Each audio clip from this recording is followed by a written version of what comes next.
Welcome everybody to the reboot of New Renaissance Capital. It has been some time since I've done this, and coming back to you, I wanted to do so with a very special guest, Ziya Sadr, an Iranian who's here to talk a little bit today about not only what's happening with the protests and the very, very unfortunate the deaths and murders of many Iranians, but also what happened with the collapse of the currency, what led to the current situation in Iran, whether or not Bitcoin plays any role in any of this stuff. But obviously, we'll be looking at this primarily through the humanitarian lens, what's going on there, and whether or not freedom tech can potentially help the Iranian people. Ziya, let me stop there. If you could please just introduce yourself, tell them a little bit about your background as a Bitcoin and freedom tech educator, and anything else you'd like to include. Yeah, sure. Thank you, Frank, for hosting me here and giving me this opportunity to also have a conversation for the various communities that we can reach out to, let people know about what's happening there. It's a very, very unfortunate situation that's happening to my people, and I appreciate the opportunity to talk about it here. And yeah, so just to give a brief introduction so people would know me. So I've been a Bitcoin educator and activist in Iran since 2017, just like a few months before the August fork, the SegWit fork and everything. So, and I've been creating like education, like all nonprofit, creating a lot of built multiple big communities. We have a Bitcoin only community that is like over 3,000 members, and that's all only local. So that will give you a picture of the scale and also the lots of efforts and that took about like in this nearly a decade of work that we've done in that regard. I've been living in Iran for almost all of my life. So I'm not in Iran right now. So, but I've been living there all for almost all of my life. I just like up until like about 2 years ago. And we've built a lot of communities. We built a lot of education. We built a lot of open source projects. Contributed to a lot of open source projects as well. Um, yeah, so there's a lot of projects that have me somehow relevant to them, specifically in the Iranian space, be it like translations, be it like doing like content, podcasts, YouTube videos, a lot of tutorials.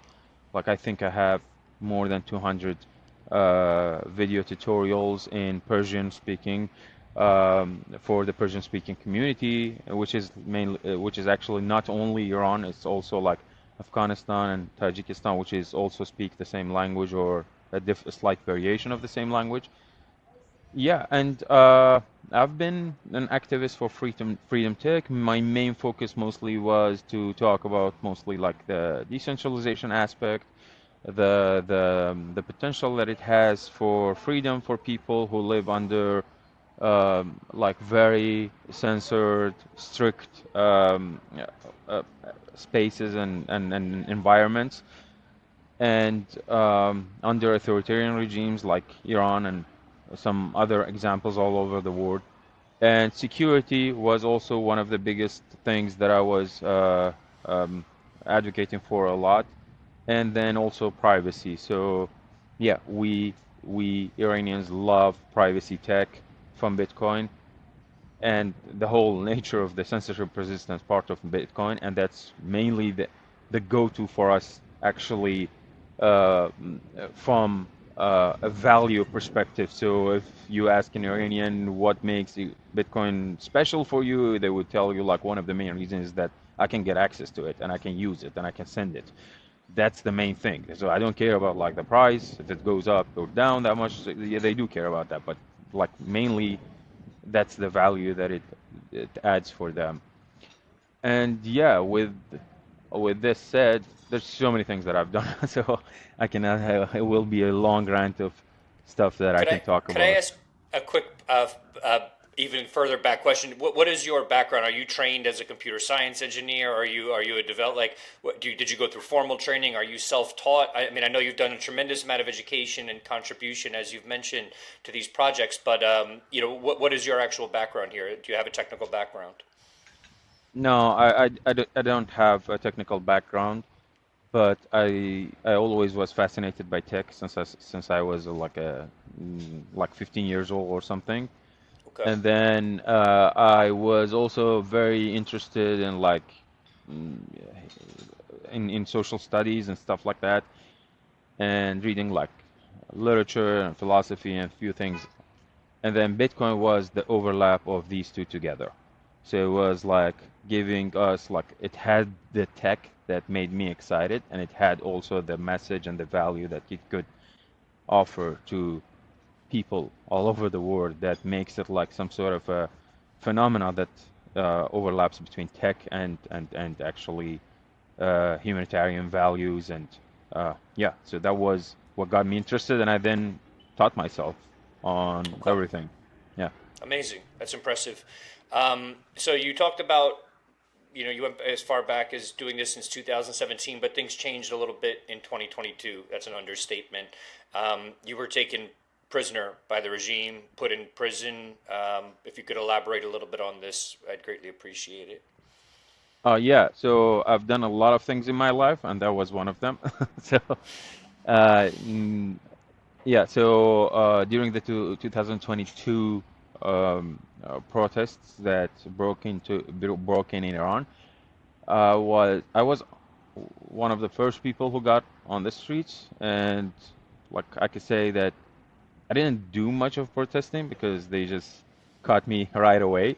So in the first few hours of the protest that started. So this is like a tactic that they try to get the first people as much as they could, so they could just silence the whole thing and turn it off. So you could just take it like consider it like a fire that wants to break out, and they want to just put Extinguish water it. on it. Yeah. Yeah. So and that's what happened to me, and I was detained under interrogation in horrible situation for about 3 months. And then, yeah, I got out after like being sent to court and prosecuted where they weren't able to, by any means, like weren't able to prove anything against me. Although that doesn't stop them most of the times, but uh, yeah, they wanted people with less. They didn't want people with a lot of audience and a lot of voice to be prosecuted because that would have cost them so much from a global and reputation standpoint and point of view. Mm, So that's what they usually do. So if you're like famous or people, a lot of people know you or advocate for you, they will try to back off from that because they will make more people angry that may take to the street even more. So they were like, yeah, we have nothing to do with you after like 3 months of interrogation and stuff because like literally I didn't do anything yet. I was just only on right. the street and so it was just the first early sparks of the 2022 protests. And then yeah, once I was released, I started planning to get out of the country, and then I got out of the country, so now I can speak about these things directly and freely. Yep. Appreciate that.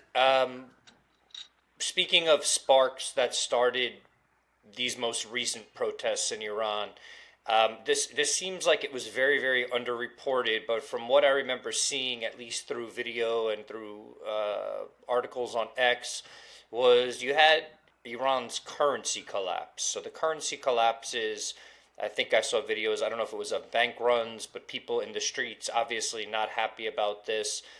Some have said that this led to the protests. Obviously, the protests became much more about, generally speaking, doing away with the regime, not necessarily where's the money in my bank account or just that. Can you dive into this though? Because I don't feel like that story was clearly Yeah. told. And then also, what were the effects? I mean, it just seems like the collapse of a currency seems like a really big thing, and it seems quite underreported. So what Did that spark these protests, and then what have the effects of that been? Yeah, it's actually it is very complicated to talk about Iran because it's like it's it's a it's a wide spectrum spanning over decades of what's going on. So it's not a spark, rather than it's some like fire under the ash. So it's like fire under ash that have has been building up for decades. So Iran had probably the most number of like deadly protests and huge like not even like I don't know if we can consider them like protests. So it may have like a bigger name because like of how big they become. It's like It, actual conflict in the street between the protesters and the powers that be in well, Iran.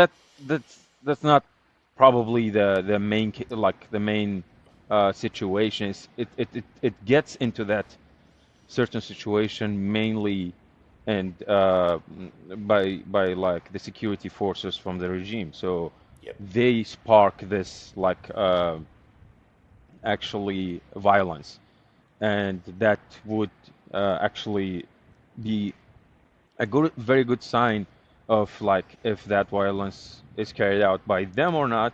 Of when youth just think of like they have complete like exclusive monopoly on violence tools and means, which are weapons and guns, and they are not abstaining from using them against people, and they have used them in this recent incident of the people of Iran attempting this revolution and like going through with it right now since like January, early January and late December.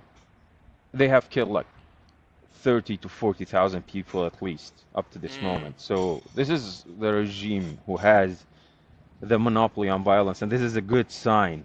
This is a good sign of who is the starter of violence and who have been oppressing people under violence also for a really long time, since decades. So we had things happening in the 90s, early 2000s, late 2000s, and then 2016, 2008, 19, 2022, which that was when I was got caught, and then now 2026. So it's been a really long time build up of fire under the ash. So yep. it's been, and it's one of the main reasons is the collapse of the currency that you were talking about, which we don't actually refer to it as the collapse of the currency necessarily. What we refer to it is the severe conditions of life, actually. So it this is like in direct relation to that. So people have been becoming poorer day by day for decades now. So this is not like for a month or two or a year or after COVID or something. This is Got like it. for decades. So, uh, like we in the Bitcoin space, we usually would love to mention like things like this place have like hyperinflation or something where you could buy like let's say something with $1 and now you need to buy it with like $10 or something. So just to give you an example of what's going on like in Iran, I think you could have bought like a house in Iran with something that is about like $50 now, like just only 3 decades ago or 2.5 decades ago. So if you Mm, had like $50, if you have $50 of Iranian money right now and you just go back 25 years ago, you could have bought a house with that amount, like just $50. Just consider that. So, and it is a very severe situation where even doctors or surgeons who are like among the people who get paid like the highest amounts right. cannot like are not paid more than like $300 or something. So it's like a very severe situation. So, and the normal person wouldn't like they would be happy to get something like $100 or $200 as an income, and that's like income for, it's not cheap there, like especially if you're in Tehran. It's like the rent is a lot, it costs a lot, and then because of that, the currency is not actually stable enough. People are all keeping their money into real estate and houses and apartments. So, and now they have this only as their wealth, and they want to utilize it. And then now the rent is very expensive. It could cost you even more than your income, and you have to be like two people working in a family to be able to just pay the rent. And that's not considering buying something like a phone or something. So if you want to buy an iPhone, you need to work for six up to like 6 years, 6 months up to a year at least, to just be able to gather up, pull up all the money. If you don't spend on anything, if you don't pay rent, now you can buy probably an iPhone. So you just consider, it's not like people need iPhones there or something. This is just to give you an example. It's Yep. actually very difficult to get like health, education, any kind of thing. So it's a very severe situation of life, and that is uh, one of the things that you can see from this as an as a cause and or an effect is like the degrading of the currency against the US dollars, which is like this plummeting of price of fall down of the currency.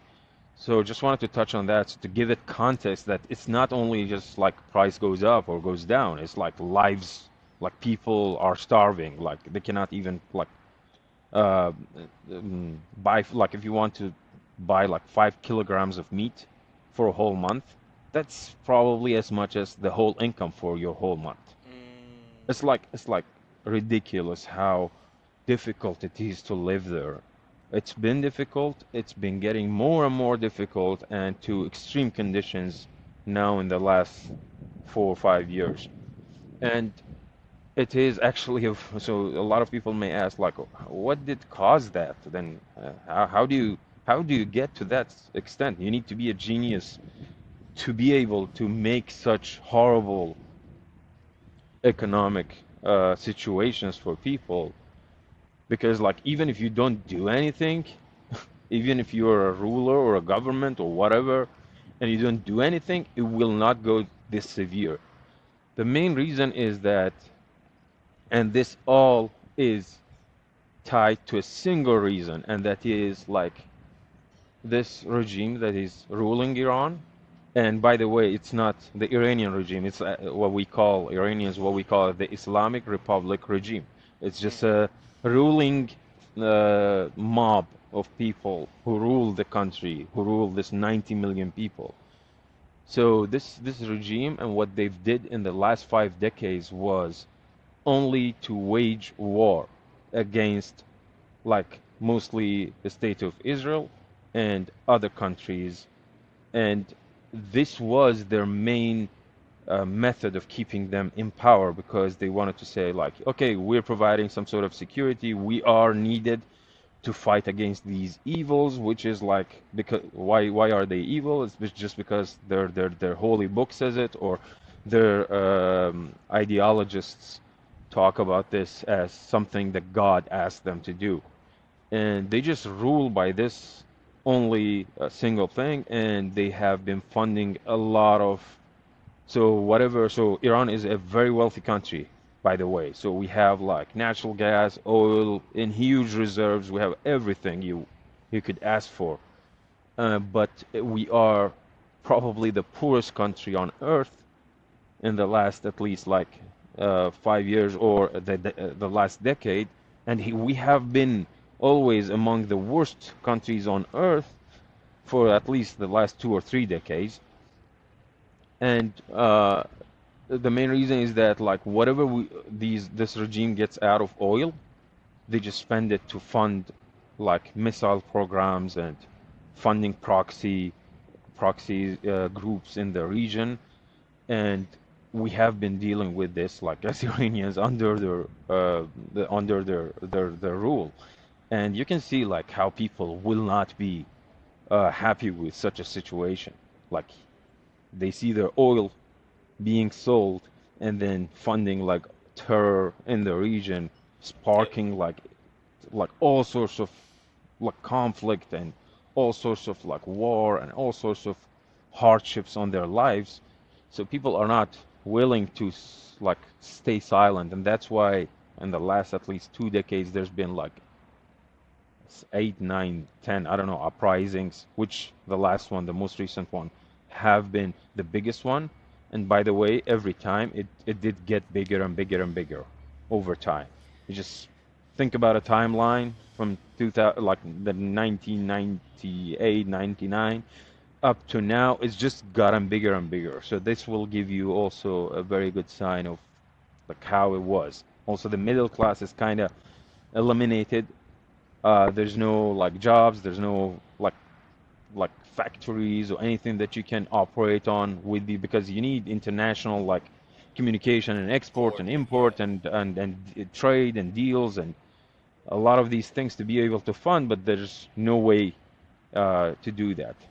So just wanted to give a lot of context to this like currency toppling down, and then yes, again another surge happened in this like the currency collapse.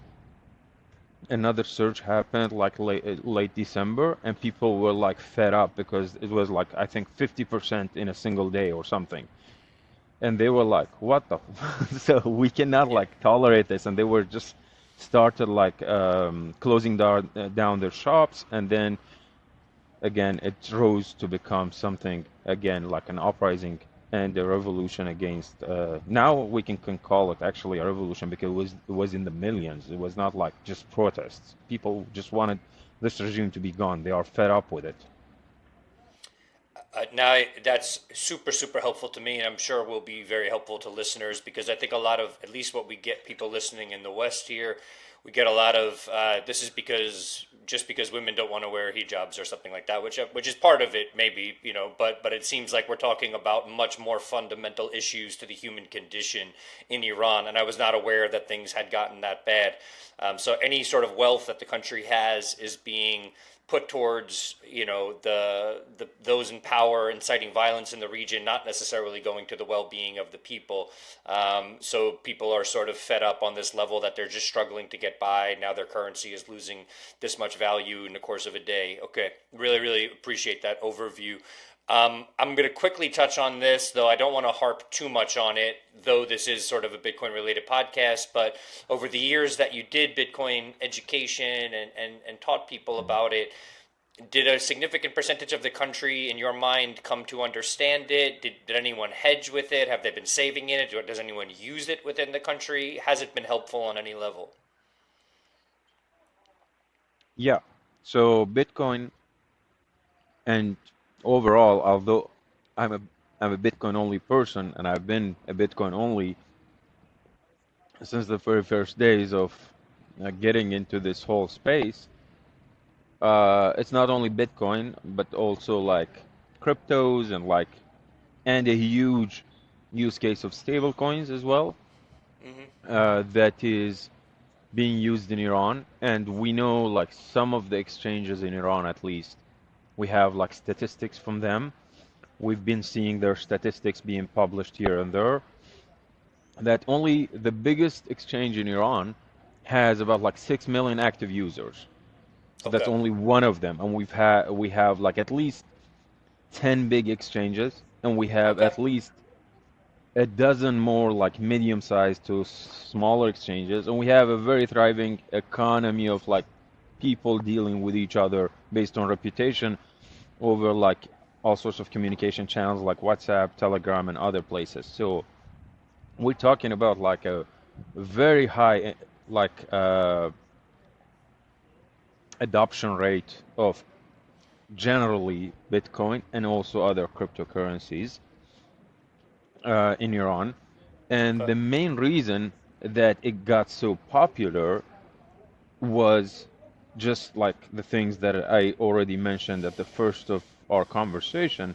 It was accessible because we don't have access to any sort of like global financial mediums, any, like no Visa, Master, like Swift, like wire transfer, like nothing. Like we don't have like IBANs or whatever. It's just a very isolated banking network inside the country for the people inside the country.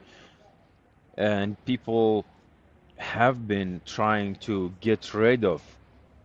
So there's this thing about like economy that like other Bitcoiners may be better aware of, which is like the Gresham law, and then there's Thayer's law and these things, uh, where if you have like bad money on your hands, you just circulate it more because you just don't want it. You just change it to something that is better. Right. And people usually, if you have a big amount, you go into real estate because it's safer overall. And then if you have smaller amounts, you go towards like, if you're not very tech savvy or if you don't know how to deal with tech, they buy cars. So cars are like considered a store of value Okay. thing in Iran, which is like probably a very unique case that needs to be studied in the future. How cars became like some sort of a st store of value. There's some gold, there's some USD cash, and there's something that is very easy if you're like only a little bit tech savvy enough to just set up an account or something on an exchange, which is like then Bitcoin and cryptocurrencies and stable coins. So there's these few things that people store value in them, and Bitcoin and also like stable coins have been gaining momentum because they are Okay. much easier to acquire, much easier to transfer, and also like transfer abroad. And then it's much easier to hold and store because if you're in a very like a severe economical situation, it's not gonna be a safe place. It's not gonna be safe to hold like a lot of cash or I don't know, like gold or something in your house. You may get targeted, but it's like easier to hold like Bitcoin and others and keep it like hidden and keep it like private to yourself or to your trusted people. So that was also like one of the main reasons that got a lot of attention and then got a lot of momentum like explosively. So it's been like going like maybe a few hundreds of percents or maybe 1,000% more adoption and more users every year by year. So it's been like getting a lot, yeah, a lot of impact. And I've seen like, so I haven't been to Iran in the last about 2 years now, but the last time like in that I've seen like cryptocurrency being used in the daily use was in a doctor. So I was in a doctor's office, and then they said like, oh, you can pay with like the local currency, but you can pay also with USDT if you want. Mm. And they told me this, and I was like, okay, I'm someone who talks about these things, and I was not expecting Yeah. to see such a thing. And there's like coffee shops, there's people dealing with each other, moving money with each other. Yeah, and there's a lot of like, there has been a lot of mining as well in Iran back in the Okay. day. Now less, a lot of underground mining. So because it's strictly and very illegal. Hmm. So that's why like people got introduced to it, got into it, and they are using it. Like they are definitely storing value in Bitcoin, specifically Bitcoin for when they want to store value. So if they want to hold something as a store of value so that their funds won't um, plummet in value for like let's say 3 to 6 months, for a year, for 3 to 6 months mostly, they may use stable coins. They may keep it as a stable coin because they just want to use it and they want this liquidity and the stability of the price. But if they want to hold it for a long term and save it, they definitely go into Bitcoin. Like like no Iranian, you cannot find an Iranian who stores money in some sort of a shitcoin or some sort of a, yeah. Okay. So even if they trade them, even if they do something with them, they know that like a lot of people, and this is like very good to see that a lot of people now understand like if you want to keep its value and maybe like increase in value, you need to get on Bitcoin. So there's a lot of like Bitcoin use.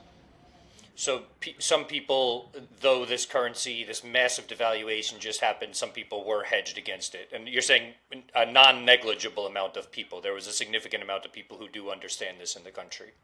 Like even before cryptocurrencies in general, Yeah. people were trying to always hedge, Okay. but yeah, but that's uh, and like this is like something that people say in Iran, like you have to be stupid to keep like a real in your bank account.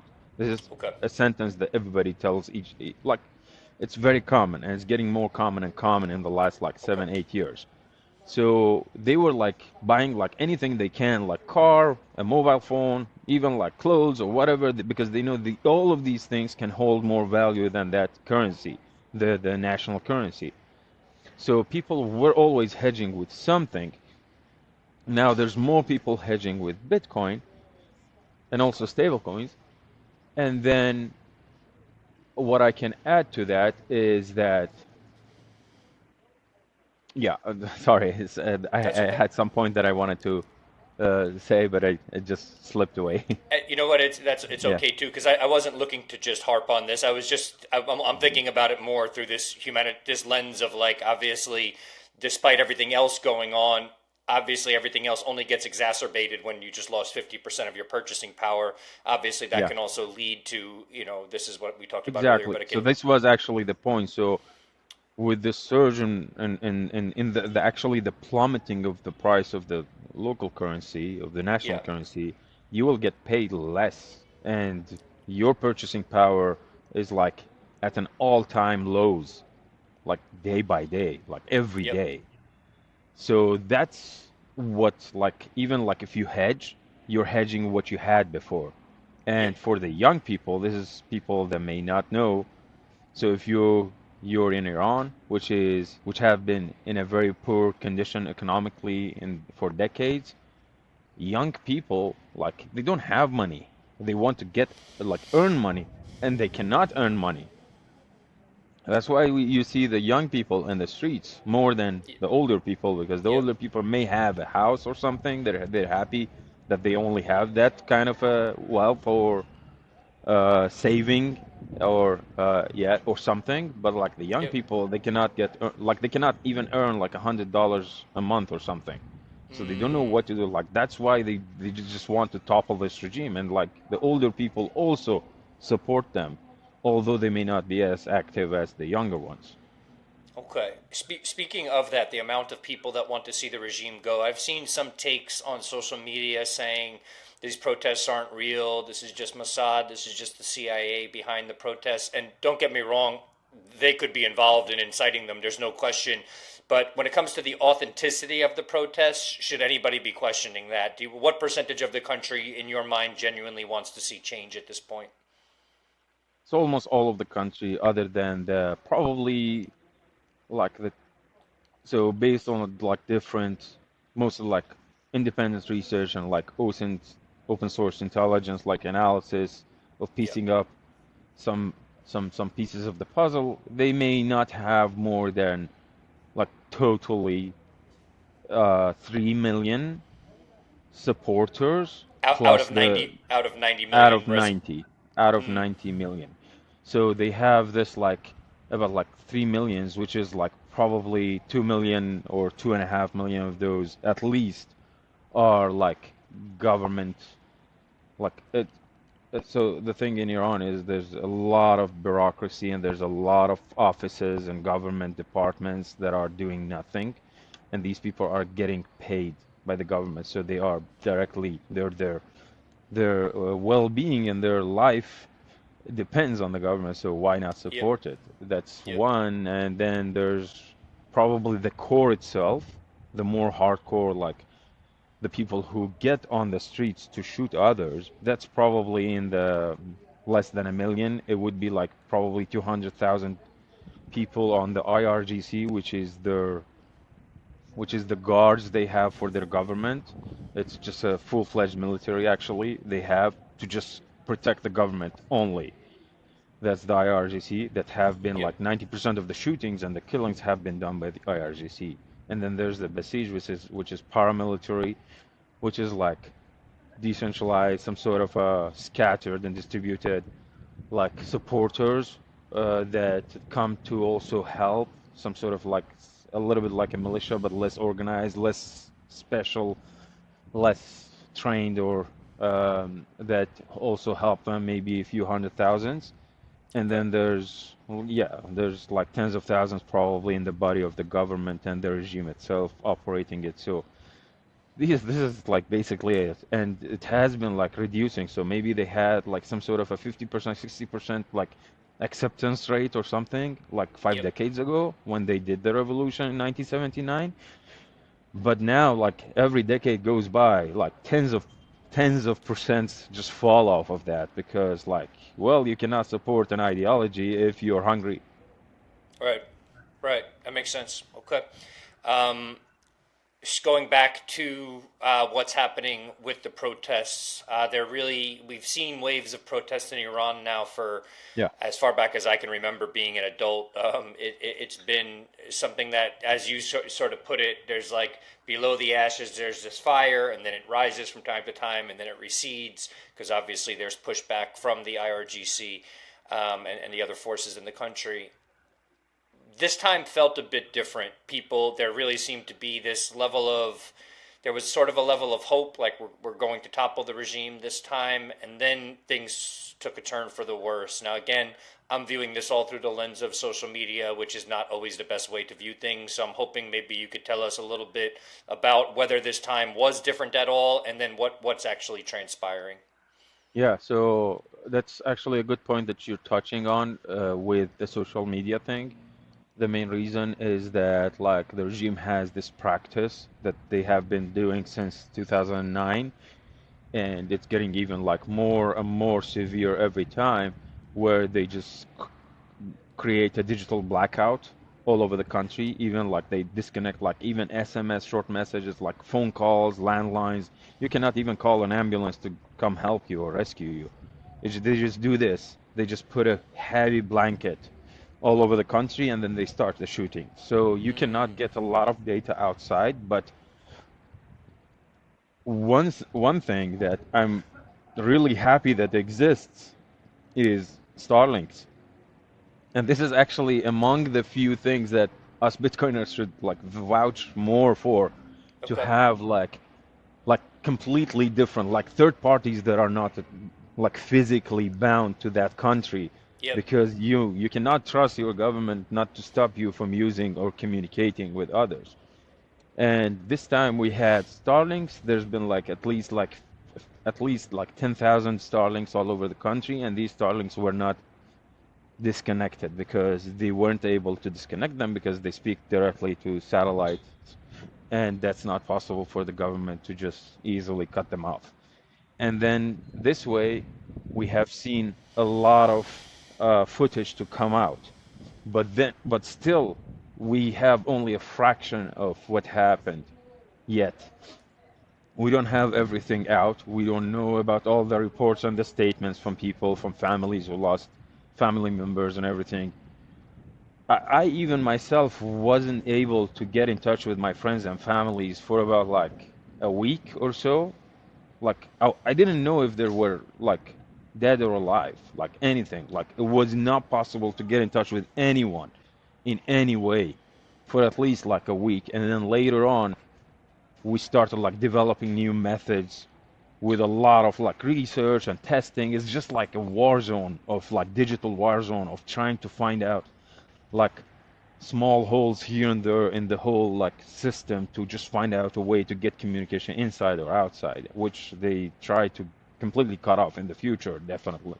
And they have been like doing this more and more to cut it off like completely. So yes, it was different. It was much bigger in scale, and it was also deadlier than ever, and that will give you a reason why, because it was much bigger. So the IRGC and the like Khamenei, the dictator, the murderer, and his regime, they were they were like kinda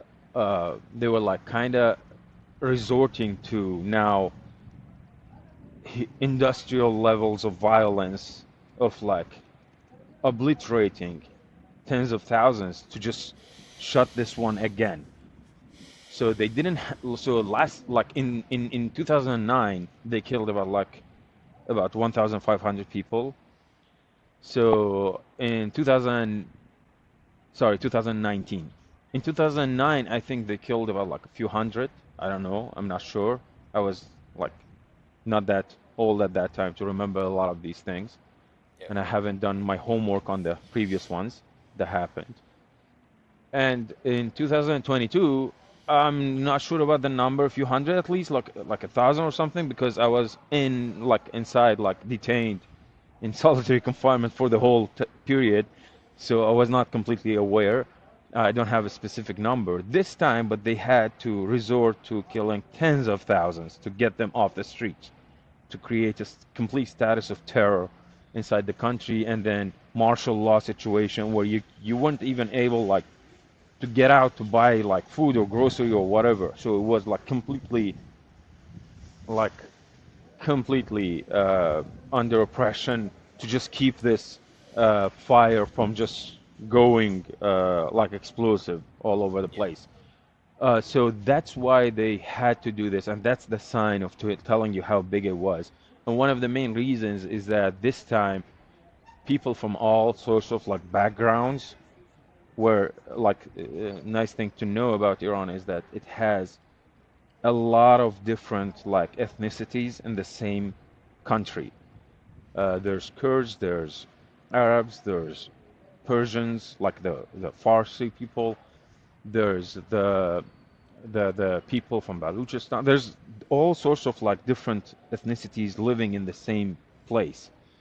And this time it was like all of them like kind of united with a specific figure, which is Reza Pahlavi, and that's why they were like chanting this.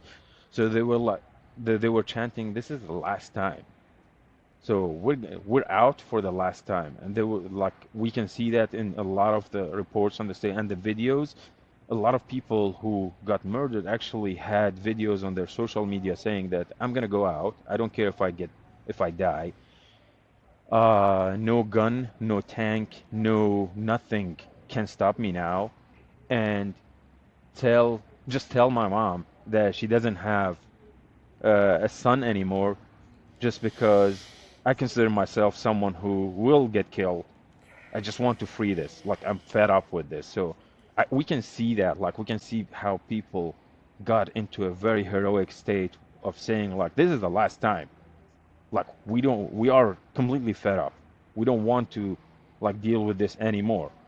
And there's like thousands upon thousands and upon thousands of footage out here that there have been a lot of open source intelligence. Even I tried to do some open source intelligence work on them to geolocate the places that these things happened as much as I could. There's been a lot of other people who are doing these things.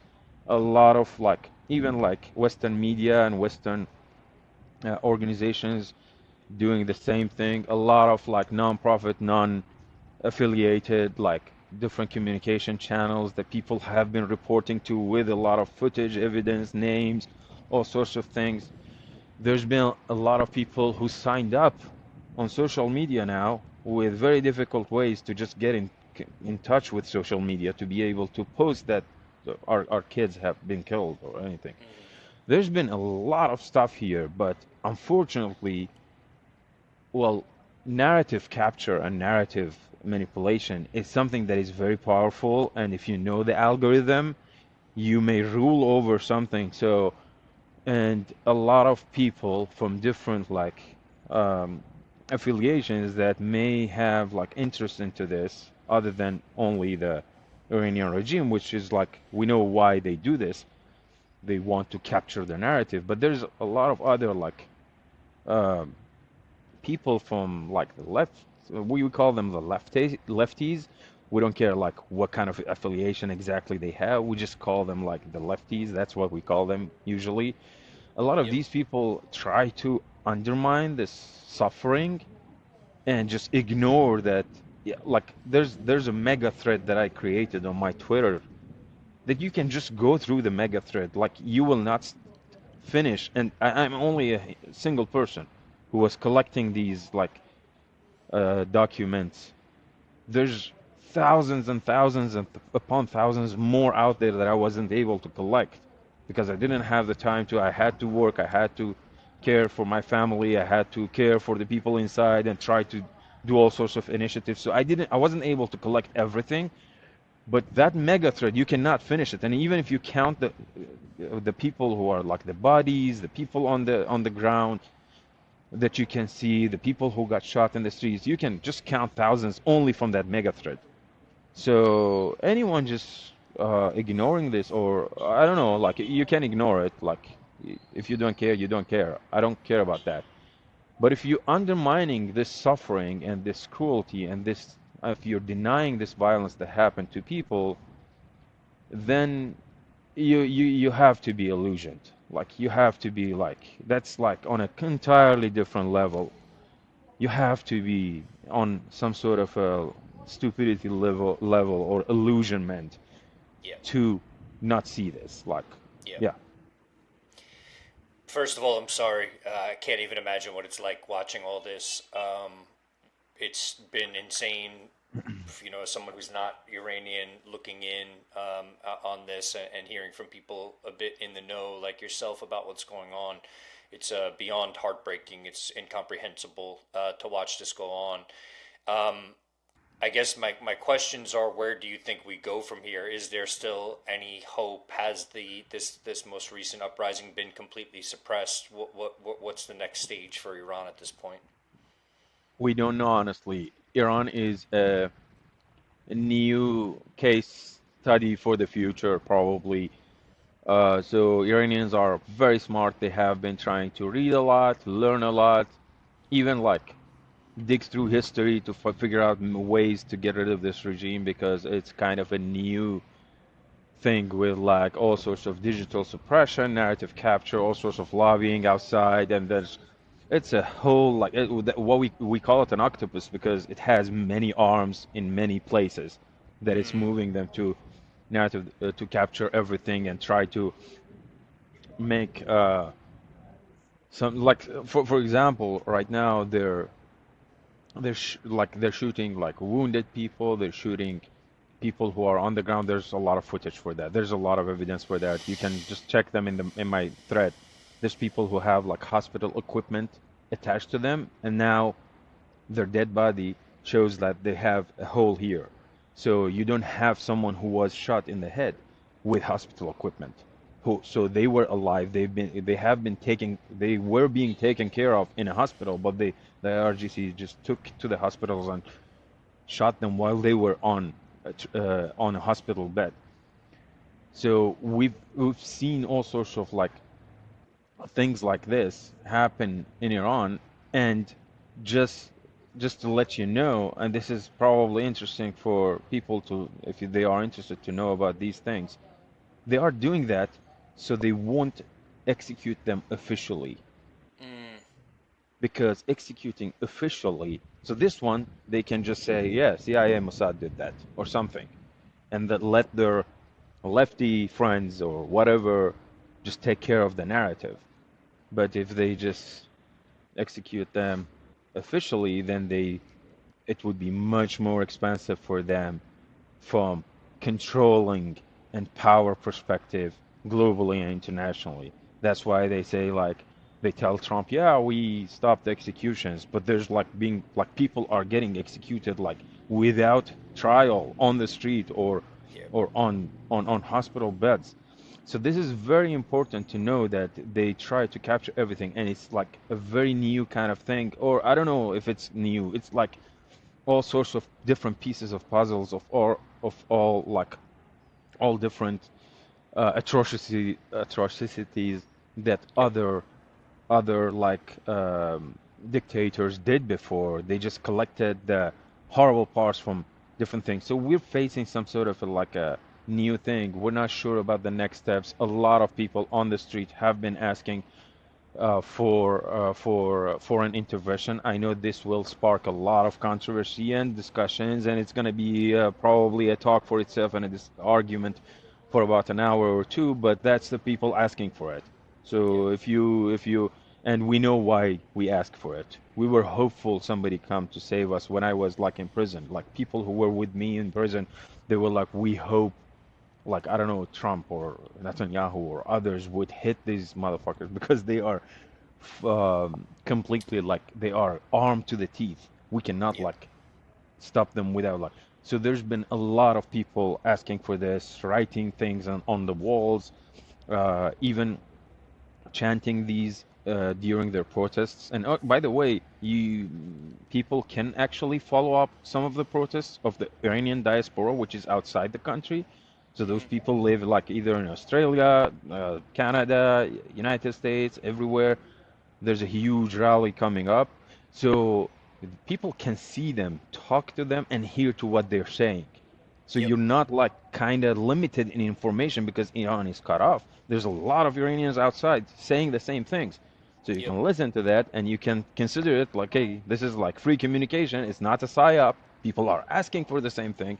They are asking for President Trump to like bomb the mullahs or whatever. So you can see that for yourself. And I'm not gonna delve more into this topic, Could I ask a but question? Could I just ask a follow up yeah, if you don't mind? But please, I yeah, don't yeah. want to cut off your thought. Please, you were about to say, but did you have No, a it's all final good. thought there? I wanted Okay. to just touch on like how we can help or something. Yeah, we'll get back to So that. I think that this is something really that needs to be discussed. So I lived in Venezuela under Chavez, and I recently went to the arraignment for Maduro in New York. And when I showed up, I just planned to go to like the courtroom or to an overflow room to watch the arraignment, and I just wanted to see it with my own two eyes because most of my friends from Venezuela are refugees and living all over the world, and I know what Maduro and Chavez did to the country. Outside of the courthouse, you had people waving Trump for King flags and chanting USA, Venezuelans. And I tried to, and there were Americans telling them to stop, like don't do that, Trump is bad, blah blah blah. But I think what people don't understand, it's something that you just said there. This isn't, it becomes an issue of like, it's not a matter of like whether or not you even agree with Trump. The situation is just so dire on the ground in a place like Venezuela or in a place like Iran right now that you want anybody to come and help. You're looking for anyone to assist in essentially changing the scenario. If you don't mind, I would, if you could speak a little bit to that mentality, because I don't think that it needs to be quantified as right or wrong. It's just simply we're in a state of desperation and we're looking for help from any Yeah, place we can get it. So if you could just maybe speak to it in whatever ways you're comfortable speaking to it. yeah. So I'm not very good with like international law or incidents that happened in history, probably with Rwanda or others, but there's this thing called right to protect. It's in international law or whatever. Don't catch me on that. I'm not sure about the words that I'm using, but I know that there's things that like the whole world knows that are important. And once a government or a ruling or a dictator or whatever cannot protect its people, and even worse than that, starts killing its people in industrial scales, in a scales that were unprecedented since like the Nazis or whatever. Yep. Like now, like there's a right to protect. Like people should intervene because if you do not intervene, these people will, if they are this effective at killing their own people, why do you think they won't replicate the same thing in other parts of the world? Why do Yep. you like this is like evil. You cannot like stop pure evil with like talks, and we've tried that. We've tried all sorts of things. Like tell me about a method that we haven't tried in Iran. Like we've Right. tried like talking, we tried like students like organizing stuff like protests, we've tried like political reforms, we tried everything. This ruling party has guns, they have a monopoly on violence, and they use it, and they're not abstaining from using it because they are like literally they are terrorists. You cannot like deal with these people and have like a peaceful thing with them, like where you tell them, okay, go off the power, let's change it or whatever. That's that's probably how Alex Gladstein always says about the financial privilege. And so this is your political and your society's privilege that you think that you can do these kind of things here. We've tried all of that. We actually got fooled by Western narratives before, and by saying this, I don't mean anything like a conspiracy theory. No, I mean like by Western dialogue and intellect. We were like, oh yeah, let's peacefully go and gather. Like we had like millions on the streets in 2009, where there was like a silent protest. That was like even we're not saying a word. People were only walking in millions without saying even a word. This is like one of the most peaceful methods. You're not even chanting anything against them. And it got deadly. They started like running over people, shooting people, like throwing people off the balconies and off the buildings. And I had like a friend in university that happened to them. He's like all broken up in every part of his body and he's still like suffering from it.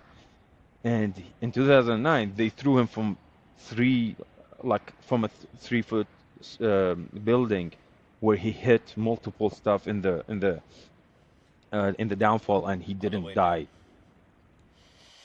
But he was like, I had like you're talking to someone who saw them firsthand.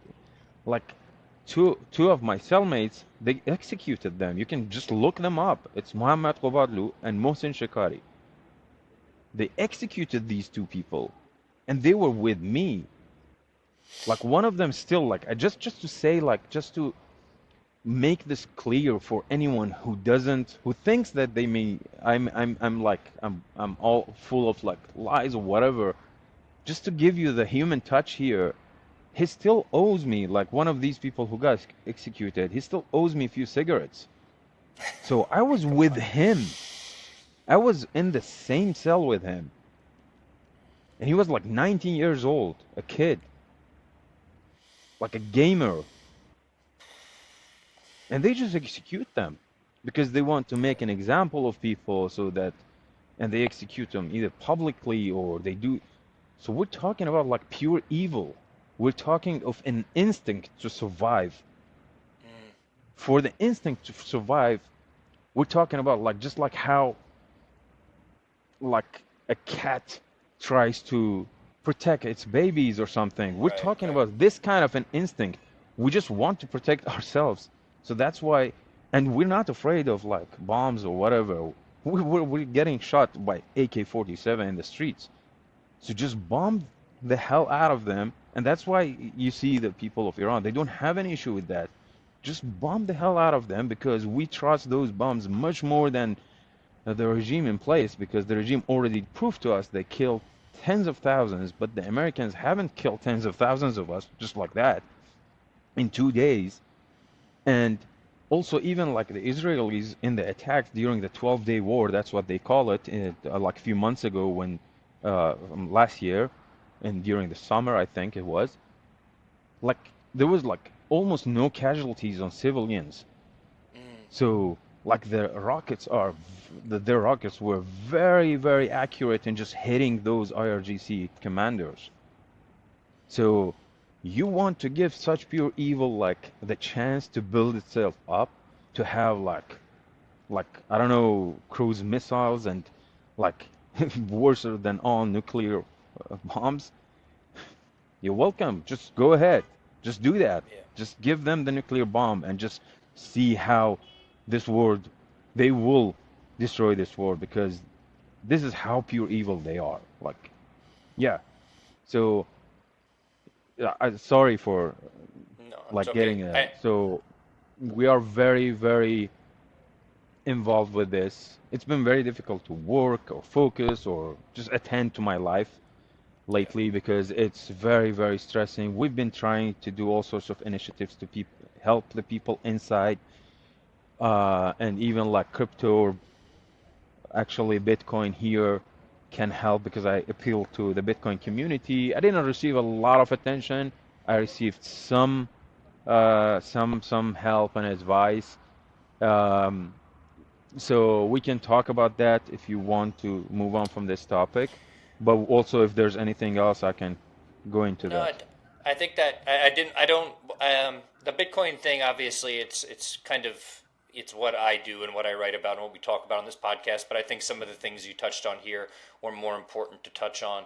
I'll put it this way: there are two last things I wanted to talk about. One, instead of talking about the advice you've received or whatever, what can people want? Like, let's say some Bitcoiners are listening.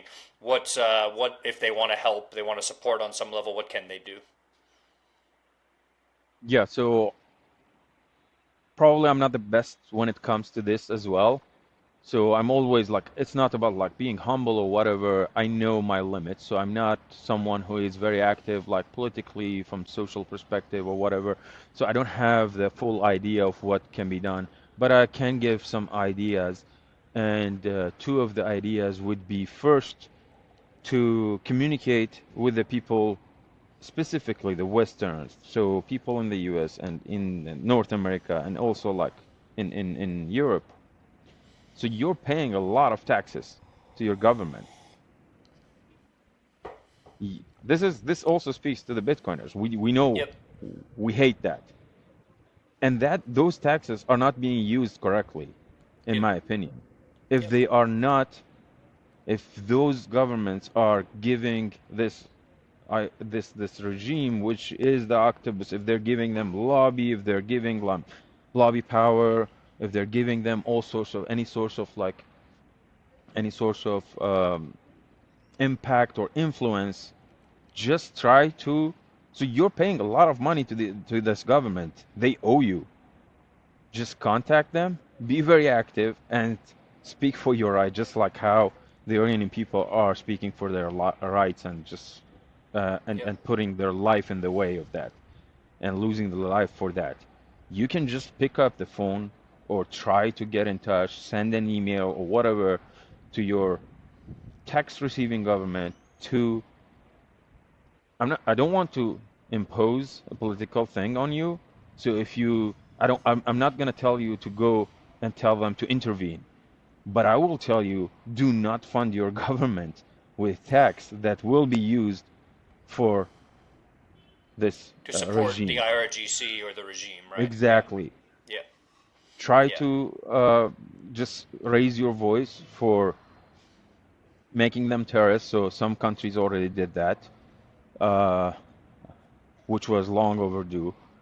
And then also maybe you can shed more light for them to be active this in this regard, because it's in my opinion, and a lot of a lot of people also have the same opinion.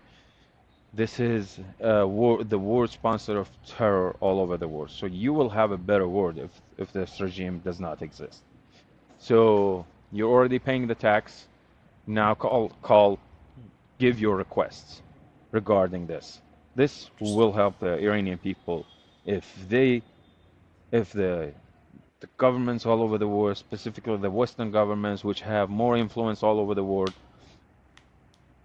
um, see their citizens putting pressure on them to take action regarding this, be it they identify them, identify their financial networks of like money laundering, identify like so just clean your society out of those people, because those people are doing that money laundering. They will harm your society, and the money that they launder there and the leverage they get, they harm our society as well. So if you're paying tax and your agencies, intelligence agencies or whatever, they don't do their work right, we also suffer from that.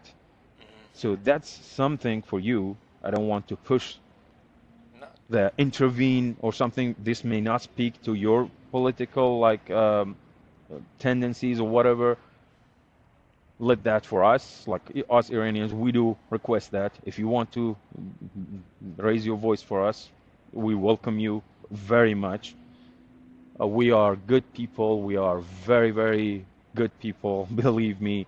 And hopefully, you will see that in the future once it becomes free and you visit that country and you see how beautiful it is, how good people there are, smart people, very tech literates. Even my grandfather knows how to use a VPN in Iran because we had to Mm. learn these kind Yep. of things. So we are very good, but we had a very unfortunate situation imposed on us. So this is the first thing. Help the good people in Iran with this. Raise your voice and push your government to take action against the regime's hands, at least in the West, to just make your own society safe and help us indirectly here. That's the first thing. And the second thing that you can do, it would be to help get more Starlinks in Iran. So Starlinks are very, very, very on a spy level threat for the government in Iran. So they are very difficult to get them inside Iran. I raise like there's multiple initiatives. You can just choose to donate to them or whatever. You can also donate to the post I made on Twitter. So I'm not like like doing something for Iran. You cannot have like a donation page and everything. Like believe me, we cannot like do it like completely Western style with like an organization and everything and doing everything. So it needs to be private donors and indirect Got it. like donations or everything. We received like about $1,200 up to this moment, and we had one Starlink kit set up. We created tunnels inside the country where people from local internet, completely censored internet, tunnel the data through the local internet and then receive the endpoint, which is the Starlink. And then from this Starlink, we throw the data out and get it out there. And we have already activated about like 40 medical people Okay. all over the country. So we would hear from their reports and they can coordinate and communicate to get more like help to people. So this is like one of the things that can be done. Like a Starlink kit is like about $400 or something, but in Okay. Iran it costs about $3,000 just because of the Okay. risks involved. So any amount of funding would help significantly in that. Right now we're all like mostly using from our like money from our pockets, which are very thin pockets unfortunately because Yeah. we are Iranians, we don't have a lot of money. So yeah, but it would be very, very helpful if we get more Starlinks set up here and there in Iran. Okay. Could you please make sure to DM me that post so I could put it in the show notes and the link so that Ah, yeah, we can sure, we can sure, be sure. sure to share. So yeah, so if you're listening, make sure to check out the show notes, either the whatever, whether you're listening to the podcast or watching on YouTube or Rumble. Yeah, that was the main thing. There's one last thing I wanted to touch on that we were talking about a little bit off camera, and this is something I would like to share with some of the powers that be in the United States.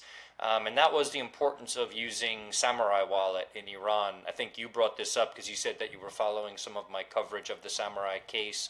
And if you could just touch on that quickly, how how important was Samurai Wallet to Iranians, and how many people were using it? I know that I think you said you might have even been in touch with some of the Samurai devs just to thank them for having created the technology. If you could just quickly touch on this, I would appreciate it. Yeah, we've been like huge fans of Samurai Wallet in Iran, in our Bitcoin communities and even like in the crypto communities generally because of like the privacy features that it did give us. So I had this talk in Oslo in the Human Rights Foundation's Oslo Freedom Forum in May 2025, where I talk about like how Iranian activists who are setting up like VPNs for free for people, if they want to accept funding, they only can receive like Bitcoin and crypto. That's the only way that they can go and like stay anonymous and not to be targeted by the government. And then there's on-chain analytics that the government can do to expose them. So we need something that can like bring this samurai mixing glory back with just an easy software that keeps like makes the transactions private and everything because we used it before, we needed it before to keep ourselves private from the prying eyes of the government, which is, as you know now, after 1 hour of talking about this, is pure evil and can do anything to harm you. So you want to stay safe from it, and you need to be very brave to go against it and like provide free internet or something to people. So we've been dealing with this and seeing Samurai and seeing their also support. Uh, we were like all in on that because we also supported the project. Some of our like Iranian community members tried to contribute to the code for the node or dojo.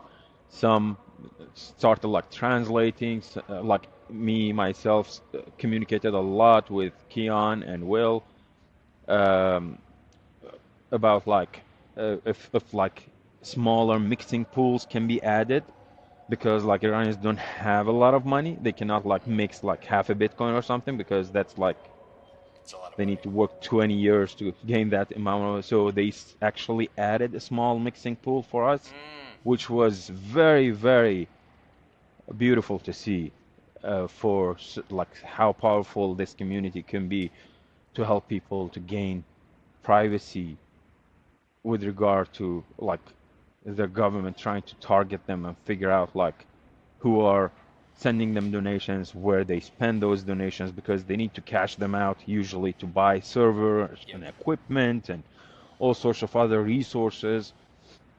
So this was a huge thing, and we were very, very uh, sad to see what happened to them. And I also like encourage others to also speak out about the samurai case, to get them out, hopefully sometime soon. I remember when I got out in 2000, like in almost like few days before 2023, uh, like late December. I checked Twitter to see who was like rooting for me when I was inside and I was detained. And I saw like samurai people, like Keon was one of those people who was like tweeting about me and everything. So I need to pay my debt, both like on how beautiful was like what they built for our use case, for freedom of speech, for freedom to transact, to freedom of to provide like freedom of speech also to people, and then also like to also see his family members and his wife, who is very brave uh, to seek for his freedom. And I hope this happens. I was shocked when I heard that they were caught, and I was like, yeah, it was terrible to hear, and I was in shock for a few days. My wife was like, "What's happening? Why are you so sad and everything?" So I just wanted to share this. So it was, I consider them like one of the best people in the space that Hmm. built some of the best tools for the people. So yeah, that had a huge Appreciate. impact, and yeah, We'll pass that along. I've been in touch with the White House about it. I will do my best to pass that message along because I think it's really important, especially in the context of Iran right now, that people were using this technology as a means to preserve their privacy, so to be able to transact without the government being able to stop them or follow them, so to speak. Zia, I could talk to you for a while longer. I want to be mindful of your time and also just the listeners' time. And I think I'm going to cut it here, but I just want to say thank you for taking the time to do this. Where, generally speaking, is the best place for people to follow you for the time being? it's probably on X, Twitter. So it's just my name and then an underscore SADR Sadr. And if you just look me up, you will find me on Twitter. You can send me a DM. Uh, mm, Probably that's the best place to find me and get in touch with me. I also have like Telegram communities and everything, but those are like more focused for Persian people, so it's not probably easily f discoverable if you Yeah. search me. Yeah. And not, you're not on, are you on Nostr yet or no? I am on Nostr, but I have too many platforms that I need to manage, so I don't post a lot there. I Yeah. recently posted a few things there, and it was unfortunate to see some Bitcoiners like getting into this, like, yeah, this is CIA, Mossad, which made me very, very Oh my sad lord.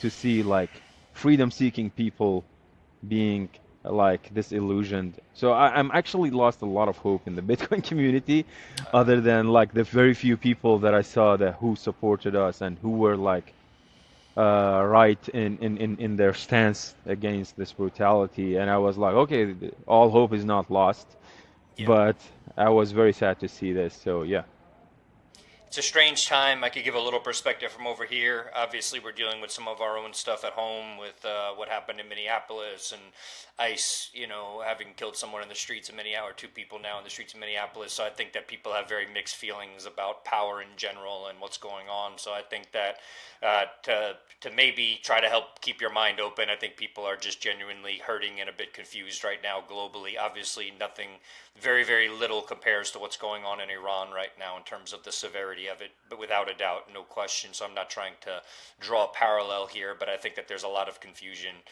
You're even seeing it with like people talking about, I don't know, Jeffrey Epstein being behind Bitcoin or something. It's like, Yeah. guys, we need to stop. Like it's just too much. But it's probably designed to be like that, right? We're probably having our attention frayed and being confused intentionally, one means or another. So it's a strange time. Just want to say thank you, for the work that you're doing. It's incredibly difficult. I can only imagine. And I will do what I can to make sure I share this through my social platforms. And ideally, if you're listening to this and you can send some sats via the links in the show notes, please do so to support the work that Ziya is doing. And Ziya, thank you for taking the time to join me to have this conversation. Thank you, Frank. Thank you. Thank you for your time and this opportunity. Yeah, pleasure's all mine. All right, everybody, we'll talk soon. Take it easy.